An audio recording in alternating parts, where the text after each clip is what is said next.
কুল্লু নাফসিন যায়িকাতুল মাউত।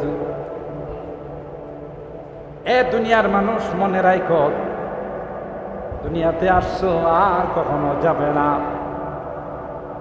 এ কথা কোনোদিন তোমাদের ভাবার অবকাশ নাই যে আসছি আর কোনোদিন এখান থেকে বিদায় নেব না। তোমার বাবা ছিল, তোমার দাদা ছিল, তোমার পূর্বপুরুষরা ছিল, খবর নিয়ে দেখো একজনও দুনিয়ার জমিনে নাই। সবাই দুনিয়ার জমিন থেকে বিদায় নিয়ে পরপারের বাসিন্দা হয়ে গেছে। শুধু তুমি কেন, তোমার বাপ দাদা কেন? পৃথিবীর ইতিহাসকে একটু তালাশ করে দেখো। আপতে আকলিম কা খাজানা আজ है वो जिनके साथ, अपते अकलिम का खजाना आज है वो जिनके साथ, गोर में जाएंगे कल वो बाबुरहाना खाली हाथ। কবি ডাক দিয়া বলেন, গোটা বিশ্বের যারা বাদশা ছিল, গোটা বিশ্ব যাদের আঙ্গুলের ইশারায় চলে, যেমন বর্তমান বিশ্বের মোড়ল ধরা হাত আমেরিকাকে, জো বাইডেনকে, চায়নার প্রেসিডেন্ট শি জিনপিংকে, যারা গোটা বিশ্বের মধ্যে যাদের কর্তৃত্ব চলে, যাদের মোড়লগিরি চলে, আপনাদের কি ধারণা থাকবে না যাবে? কথা কয় না? এরা কি চিরকাল দুনিয়াতে থাকবে না, বিদায় নিয়ে যাবে? কবি ডাক দিয়া বলেন, হাত্তে আকলিম কা খাজানা আজ है वो जिनके साथ, गोर में जाएंगे कल का बुरहाना खाली हाथ। গোটা বিশ্বের যারা বাদশা ছিল, গোটা বিশ্ব যাদের ইশারায় ইঙ্গিতে চলত, হযরত সুলাইমান পয়গম্বর, হযরত যুলকারনাইন, বিশ্ব হারামজাদা নমরুদ, বুখতে নাসার সহ যারা গোটা বিশ্বের রাজত্ব করেছে, যাদের আঙ্গুলের ইশারায় গোটা বিশ্ব চলতে বাধ্য ছিল, কবি বলেন খবর নিয়ে দেখো, এরা কিন্তু দুনিয়া থেকে চলে গেছে, পায়ের জুতাটা পর্যন্ত নেওয়ার তাদের কোনো সুযোগ ছিল না। কি বলেন? জুতা তো দূরের কথা, কোমরের মধ্যে রশি থাকে, কোমরের মধ্যে কালো সুতা থাকে। দুনিয়ার মানুষ এই কালো সুতাটা পর্যন্ত নিতে দেয় না। ঠিক? আল্লাহ পাক রব্বুল আলামিন কুরআনুল কারীমের সূরা আল মুলক এর শুরুতেই আল্লাহ তাআলা আমাদেরকে জানিয়ে দিয়েছেন, আল্লাযী খালাকাল মাউতা ওয়াল হায়াতা লিয়াবলুয়াকুম আইয়ুকুম আহসানু আমালা। যিনি হায়াত আর মওতকে সৃষ্টি করেছেন, উদ্দেশ্য হলো লিয়াবলুয়াকুম, তোমাদেরকে পরীক্ষা করবেন, আইয়ুকুম আহসানু আমালা, কার আমল কত সুন্দর। শুধু কিন্তু আকসারু আমালা আল্লাহ এখানে ইরশাদ করেন, কার আমল কত বেশি এটা আল্লাহ বলেন নাই, কার আমল কত সুন্দর। সুন্দর জিনিস যদি অল্প হয় তার দাম অনেক বেশি। কি বলেন, ঠিক না বে ঠিক? আপনি যে কোনো একটা জিনিস যদি আপনি চয়েস করেন, স্বর্ণের জিনিস হোক, রূপার জিনিস হোক, অথবা অন্য কোনো জিনিস হোক, জিনিসটা যদি সুন্দর হয়, আপনার চোখে লেগে যায়, তাইলে কিন্তু দাম যাই বলো, যেহেতু আপনার চয়েস, আপনার পছন্দ, টাকার দিকে আপনি তাকাবেন না, ওইটা আপনাকে কিনতেই হবে, যেহেতু জিনিসটা আমার কাছে ভালো লাগে। ঠিক আল্লাহ পাক আয়াতে কারিমায় আমাদেরকে জানান দিচ্ছেন, আহসানু আমালা, কে তোমাদের মধ্যে সবচেয়ে সুন্দর আমল করে। এই প্রতিযোগিতাটা আমি দেখার জন্যই তোমাদেরকে বানাইছি। তাইলে বুঝা গেল আমাদের দুনিয়ার হায়াতের মাকসাদ, এই জিন্দেগির মাকসাদ পরকালের আমলের মধ্যে প্রতিযোগিতা করা। কোরআনে কারীমের বহু জায়গায় আল্লাহ তাআলা ফাস্তাবিকুল খায়রাত, তোমরা ভালো কাজে প্রতিযোগিতা করো। ওয়াসারিউ ইলা মাগফিরাতিন মির রাব্বিকুম, তোমরা কার চাইতে ভালো আল্লাহর কাছে কার চাইতে কে বেশি ক্ষমার জন্য প্রতিযোগিতা করতে পারো। এইভাবে বিভিন্ন আয়াতে আল্লাহ তাআলা আমাদের এই জিন্দেগিটা সুন্দর করার জন্যে, জিন্দেগির আমল সুন্দর করার জন্যে, পরকালের জন্য এই জিন্দেগিটাকে সাজানোর জন্য আল্লাহ তাআলা কিন্তু আমাদেরকে দুনিয়াতে পাঠাইছে। এখানে আমরা কেউ চিরকাল থাকব। আমাদের মুরব্বীরা চলে গেছেন, আর কোনোদিন আসবে না। আজকে আমরা আছি, আমরাও চলে যাব, আমাদের জায়গাতে আরেকজন আসবে। যেই জন্যে আমরা যখন মানুষকে দাফন করি তখন মাটি দেওয়ার সময় যে আয়াতে কারিমা তিলাওয়াত করি, যে দোয়াটা আমরা পড়ি, মিনহা খালাকনাকুম, পড়ুন, মিনহা খালাকনাকুম ওয়া ফিহা নুঈদুকুম ওয়া মিনহা নুখরিজুকুম তারাতান উখরা। এই দোয়াটার অর্থটা হল, আল্লাহ পাক বলেন মিনহা খালাকনাকুম, আমি কিন্তু তোমাদেরকে মাটির দ্বারাই বানাইছি, মাটির দ্বারাই সৃষ্টি করেছি। তুমি পৃথিবীতে যত বড় পদ পদবীর মালিক হও না কেন, যত টাকা পয়সার মালিক হও না কেন, মনে রাখতে হবে তোমার সৃষ্টি কিন্তু এই মাটির দ্বারা। কিসের দ্বারা? মাটির দ্বারা আমি তোমাকে সৃষ্টি করেছি। মুফাসসিরিনে কেরাম, আল্লাহ তাআলা আমাদেরকে মাটির দ্বারা বানাইছেন, তার তাফসীর করেন, এক নম্বর হলো বিখালকি আবিকুম আদামা মিন তুরাব, যেহেতু আমাদের সকলের বাবা হযরতে আদম আলাইহিস সালাম, আমরা তারই সন্তান। আর আদম আলাইহিস সালামকে আল্লাহ তাআলা কি দিয়ে বানাইছেন? বলেন বলেন, মাটি দিয়া। কি দিয়ে বানাইছেন? হযরতে আদমকে আল্লাহ তাআলা মাটির দ্বারা সৃষ্টি করেছেন। আমরা যেহেতু তারই সন্তান, সেই হিসাবে আমরাও কিসের সৃষ্টি? মাটির দ্বারা আমাদেরকে আল্লাহ তাআলা সৃষ্টি করেছেন। এটা হলো এক নম্বর। দুই নম্বর, তাফসীর মুফাসসিরিনে কেরাম করেন যে আমাদেরকে সরাসরি যদিও মাটির দ্বারা আল্লাহ বানান নাই, যে বীর্যর দ্বারা আল্লাহ তাআলা নাপাক একটি এক ফোঁটা পানির দ্বারা আল্লাহ তাআলা কুদরতিভাবে আমাদের এই সুন্দর ডিজাইন করেছেন, আমাদের এই সুন্দর নকশা করেছেন, যেই নকশা পৃথিবীর কাহারও পক্ষে করা সম্ভব নয়। সামান্য একটু নাপাক পানি, বীর্য, এর মধ্যে আল্লাহ তাআলা এত সুন্দর ডিজাইন করেছেন।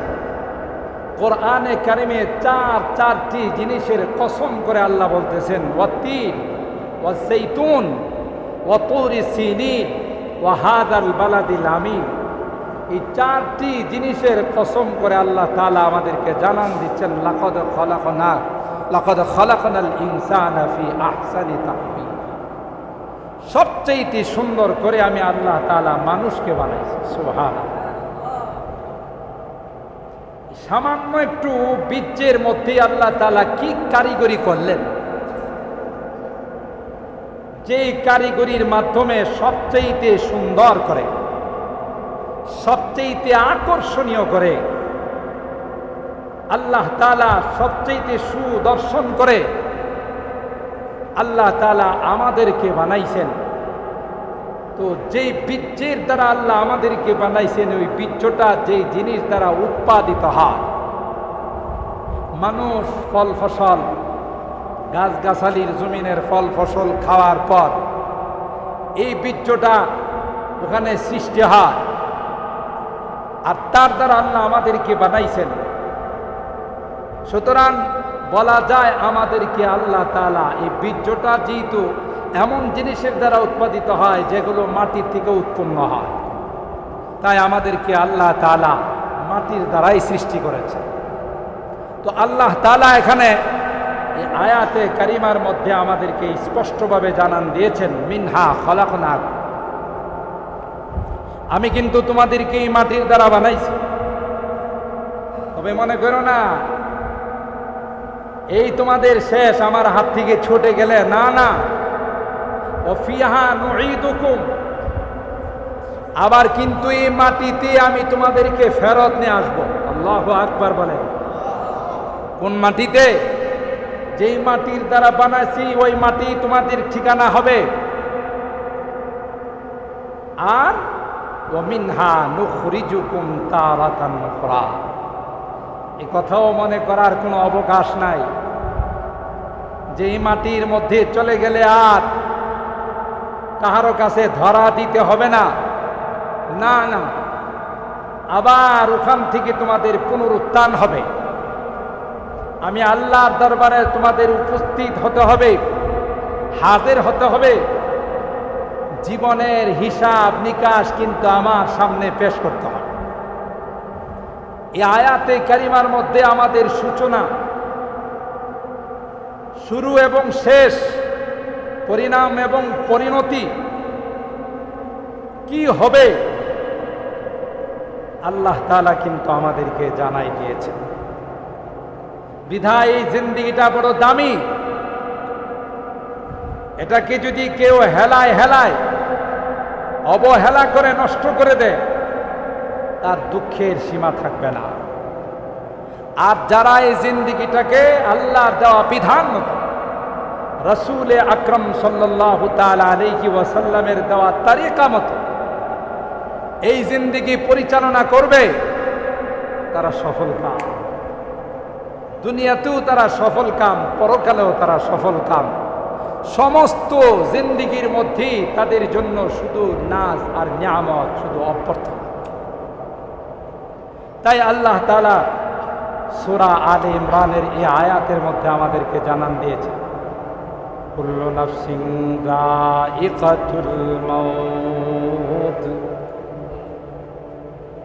এ দুনিয়ার মানুষ, মনে রাখো, দুনিয়াতে আসছো আর কখনো যাবে না। এ কথা কোনোদিন তোমাদের ভাবার অবকাশ নাই যে আসছি আর কোনোদিন এখান থেকে বিদায় নেব না। তোমার বাবা ছিল, তোমার দাদা ছিল, তোমার পূর্বপুরুষরা ছিল, খবর নিয়ে দেখো একজনও দুনিয়ার জমিনে নাই।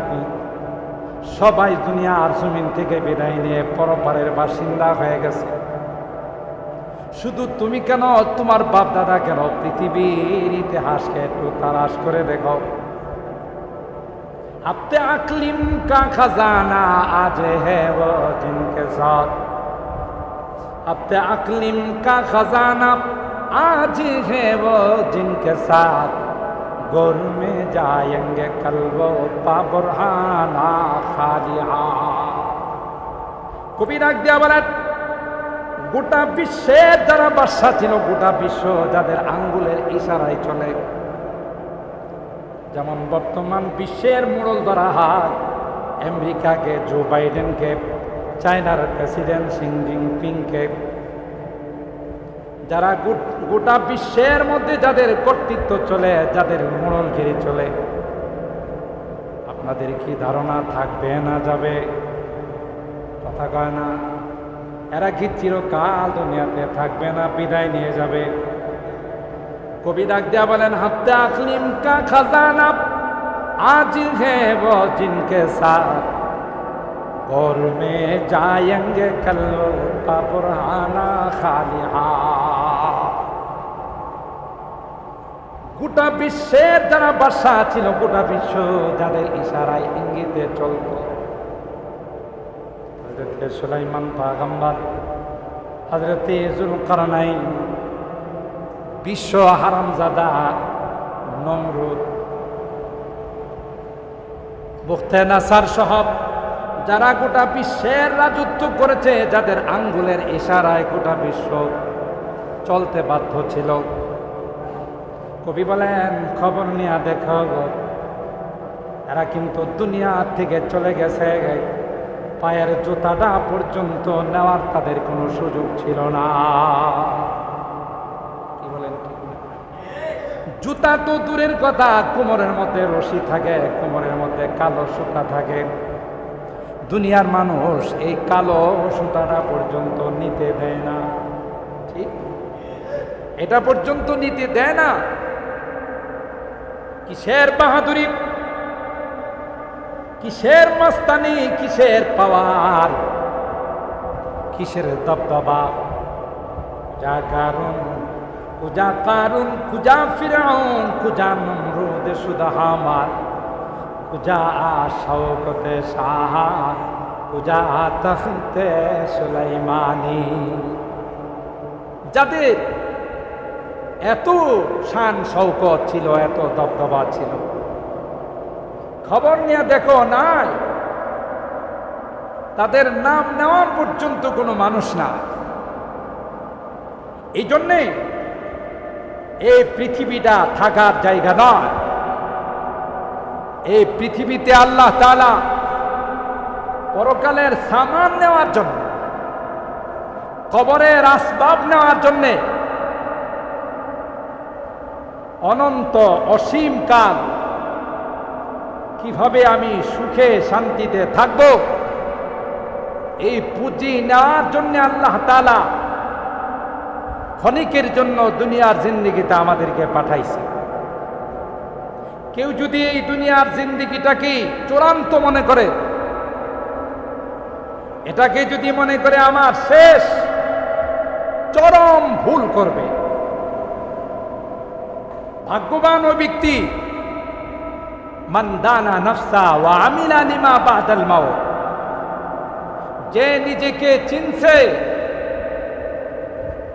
এবং পরবর্তী সময়ের জন্যে, পরবর্তী কালের জন্যে আমল করে দুনিয়া থেকে গেছে।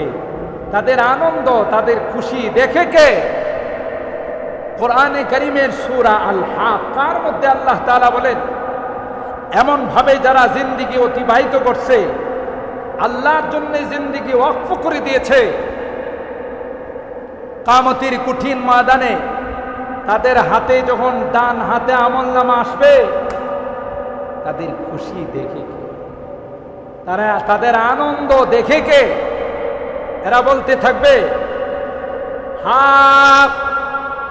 হা উমুখরাউ কিতাবিয়া ইন্নী যানানতু আন্নী মুলাকিন হিসাবিয়া ফাহুয়া ফি ঈশাতির রাদিয়া ফি জান্নাতিন আলিয়া।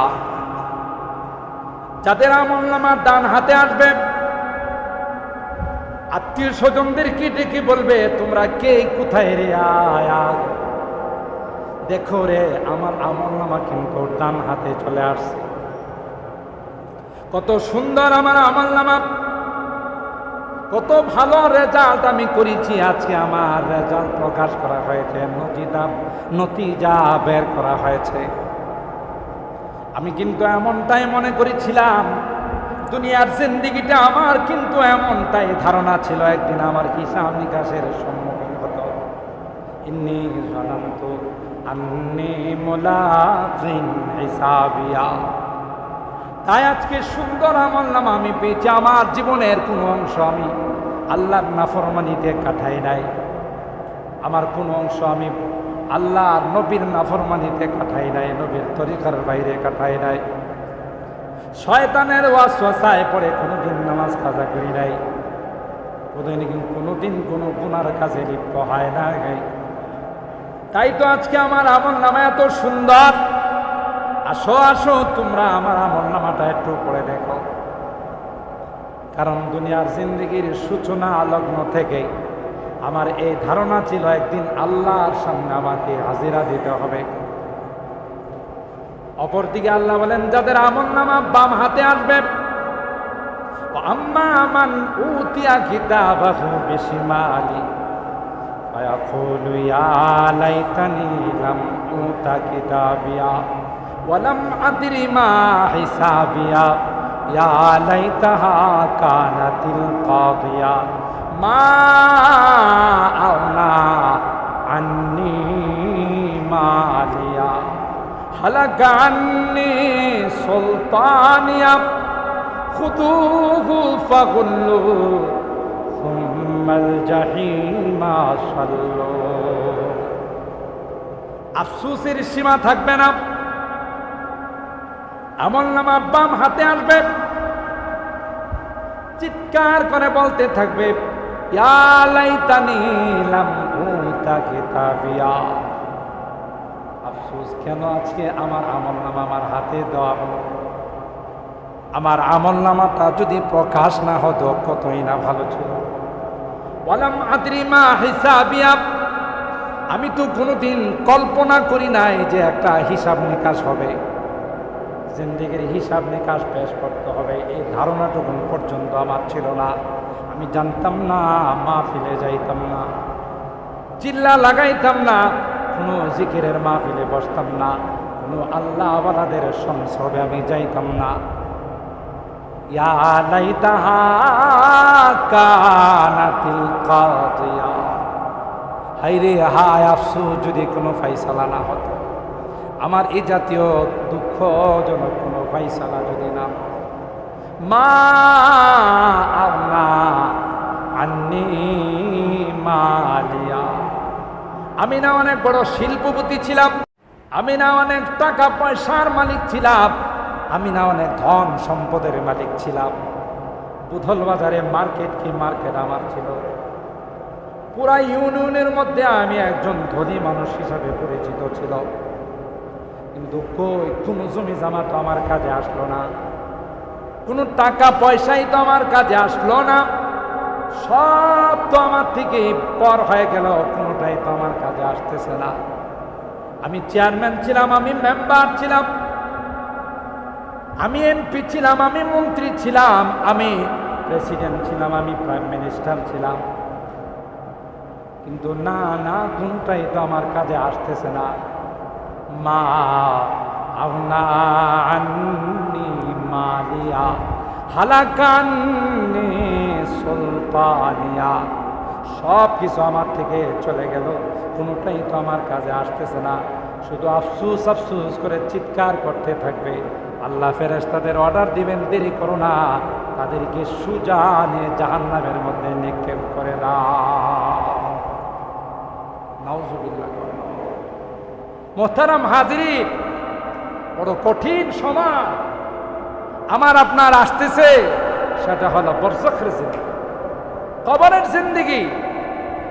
সুতরাং দুনিয়ার জিন্দেগিটাকে যারা কাজে লাগাবে, আল্লাহর খুশনদি, আল্লাহর সন্তুষ্টির মধ্যে, আল্লাহর রেজামন্দির মধ্যে, রাসূল আকরাম সাল্লাল্লাহু তাআলা আলাইহি ওয়াসাল্লামের তরিকা মতো জিন্দেগিটা রঙ্গাইবে, সাজাবে, তার আনন্দের সীমা থাকবে না। আর যারা এর বিপরীতে সাজাইবে, তাদের দুঃখ দুর্দশা হাই হতাশের সীমা থাকবে। এখন আপনার অধিকার, আপনাকে আল্লাহ তাআলা স্বাধীনতা দিয়েছেন, আপনি কি হাসবেন না কান? যদি মনে করেন পরকালে আমি হাসবো, তাইলে যা হয়েছে এখন থেকেই তাওবা করতে হবে, আর মালিকের নাফরমানিতে আমি লিপ্ত হব না। রাসূল আকরাম সাল্লাল্লাহু আলাইহি ওয়াসাল্লামের সুন্নতির খেলাফ কিছু করব না। এখন থেকে প্রতিজ্ঞা আমাকে নিতে হবে, তাইলে আমার পরকালের জিন্দেগিটা সুখের এবং শান্তিতে হবে। আজকে যে মরহুমদের স্মরণে এই দোয়ার আয়োজন, সবার পরিচিত লোক ছিল। আমার নানা জান, আমরা খুব বড় হয়ে নানা জানকে সেরকম ভাবে দেখতে পাই নাই, ছোটকালে দেখেছি। সবাই তাকে শ্রদ্ধা করত, সম্মান করত, ইজ্জত করত। আমি সাদিয়ানের ছেলে, আমাদের মুরব্বীরা আমাকে যা শোনাইছেন, যে জীবনে কোনোদিন দেখি ওনাকে আমরা আগে সালাম দিতে পারি নাই। তাইলে আগে সালাম দেওয়া এটা সুন্নাত। আর যাদের ভিতরে কোনো অহংকার নাই, ওরাই আগে সালাম দেয়। সুবহানাল্লাহ বলে। এই যে একটা সুন্নত, আফসুস সালাম, যে তোমরা সালামের রেওয়াজ দাও। আমাদের আকাবে, আমাদের মুরব্বী যারা ছিলেন, আমাদের বুজুর্গানে দিন, তাদের মধ্যে এই সুন্নতের আমল ছিল। মাটির মতো মানুষ ছিলেন, মাদ্রাসার জন্যে, দ্বীনের জন্যে ইসলামের জন্যে গোটা জীবন কুরবান করে দিয়েছেন। পাশাপাশি পরবর্তীতে তারই সুযোগ্য সাহেবজাদা, যিনি মাদ্রাসার মালিহাতা মাদ্রাসার প্রতিষ্ঠাতাদের অন্যতম ছিলেন নানাজান, আর হজরতুল আল্লামা মরহুম হাবিবুর রহমান সাহেব রাহিমাহুল্লাহ, তিনিও এই মাদ্রাসার জন্য আমরা যা দেখেছি এবং দর্শ তাদরিস তালিম তাআল্লুম দ্বীনের খেদমতের জন্য গোটা জীবন ওয়াকফ করে গিয়েছেন। আজকে যে মসজিদে বসে আলোচনা করতেছি, এই মসজিদের জন্যও তার কলবের একটা জ্বলন ছিল যে কিভাবে মসজিদরা সুন্দর করে এখানে কায়েম করা যায়। তাতে আমরা সংক্ষিপ্ত আকারে এটা উপলব্ধি করতে পারি তাদের জীবনটাই ছিল আল্লাহ এবং আল্লাহ রাসূলের রেজামন্দির জন্যে, সন্তুষ্টির জন্য ওয়াকফ করে দিয়েছিলেন। সুতরাং আমরা যদি তাদের মতো এমন পরমুখী জিন্দিগি বানাইতে পারি, পরকালের জিন্দিগি বানাইতে পারি, তাহলে আমরাও সফল কাম হব। হাদিসটা আমি তাই পড়েছিলাম, উজকুরু মাহাসিনা মাওতাকুম, তোমাদের মৃত ব্যক্তিদের ভালো ভালো জিনিসগুলো তোমরা আলোচনা করো। তাদের দ্বারা যদি মানুষ হিসাবে কোনো ভুল ভ্রান্তি হয়েও থাকে, সাবধান, এগুলো তোমরা চর্চা করবে না, এগুলো নিয়ে তোমরা সমালোচনা করবে না। বরং 2 দিন আগেও মেশকাতের ছাত্রদেরকে পড়াইলাম, ফাদাহু হু ইনদাল্লাহ, তাদের কিছু হয়ে থাকলে আল্লাহর কাছে তাদেরকে ছেড়ে দাও। ওমা ইনদাল্লাহি খায়রুল লিল আবরার, নেককারদের জন্য আল্লাহ যা রেখেছেন এটাই সর্বোত্তম, এটাই সবচাইতে শ্রেষ্ঠ। মুহতারাম হাজিরিন, তাই আমি আগেই বলেছি, মাহফিলের আকার আয়তন ছোট হলো, এই মাহফিলে যে সকল হাস্তিরা আজকে উপস্থিত হয়েছেন, অনেক বড় বড় হাস্তি ইতিমধ্যেই আমাদের সামনে উপস্থিত হয়ে গেছেন।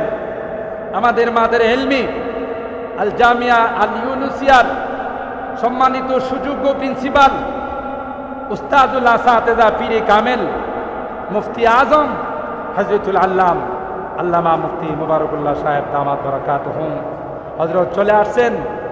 ওনাদের জীবনের এক একটা নসিহত স্বর্ণাক্ষরে লেখার মতো। আমরা এই নসিহতগুলো মনোযোগ দিয়ে শুনব। আমি যেহেতু এই পরিবারেরই সন্তান, এই রক্তের মানুষ, তাই আমার আশাটাকে আমি অনেক জরুরি মনে করেছি। আমি আমার এই ছোট ভাইদেরকে, যারা আজকে এই দোয়ার আয়োজন করেছেন, বিশেষ করে মামার সুযোগ্য বড় সাহেবজাদা, ঢাকার ঐতিহ্যবাহী এক মাদ্রাসার মুহাদ্দিস এবং এক মসজিদের ইমাম খতিব হযরত মাওলানা বশির আহমদ সাহেব, এবং তার ছোট ভাইরা যারা আছে, মাওলানা সাইদ, মাওলানা হাফেজ শিব্বির সহ, মাওলানা জুনাইদ জুবাইর সহ আরও যারা একত্রিত হয়ে আজকে এই সুন্দর আয়োজন করেছে, তাদেরকে আমি মোবারক